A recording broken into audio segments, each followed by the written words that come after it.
It shades off for Saturday at Monmouth Park.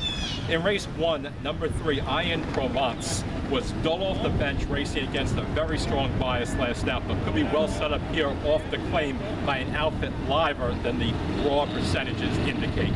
In race 2, number 8, Intrepid Sun had trip and goal rail excuses in his lone 2 dirt races and was possibly very wide last time. Now there's a considerate guy going slowly while we're taping.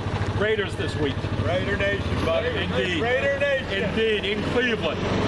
His pedigree is suited for the return to dirt, and the drop in the basement will help. That is number 8, Intrepid Sun in race 2. The early daily double play is the 3 with the 8, 6, 10.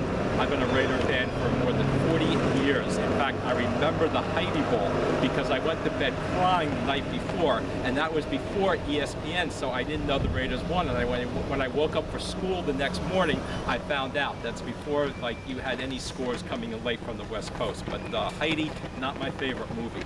In race 5, number 4, Stone Horse needed his debut, and Stone Scape, needed his debut and will be helped by the extra distance. Number 10, Jones Taxi, has better rest for his 3rd career start and might set a further off the pace trip here.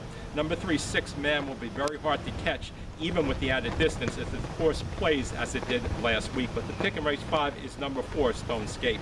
And in race 7, number 1, Wild Bullum would have been much closer last time with any luck and could be cycling back to his best. Number 9, Logan Street, is the one to beat on the drop.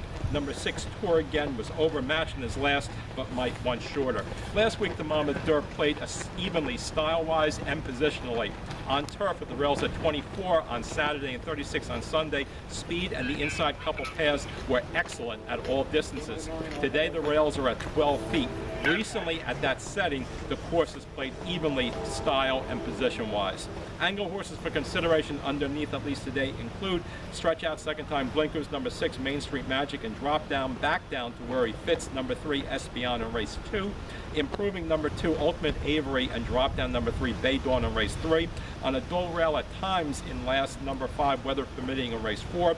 Deceptively Turf Bred, number 3, Awesome Bond, and number 2, Seuss in race 5. Workmate of a recent first-time starter, Victor, number 5, Diamond Play, and improving number 2, Countess Geraldine in race 6. In fact, Diamond Play was working with a horse who won at the maiden special weight open level, was apparently defeated by that rival, but still Diamond Play hanging with him is an impressive thing. Number 3, Van Frazen in race 7, who has back turf form. 3rd race off a layoff, number 2, Scorer, and rare chance to get the barn at a price. 1st race off the claim, number 10, Strike 'em Down in race 9. And 1st race off the claim for an underrated barn, number 10, Foline in race 10.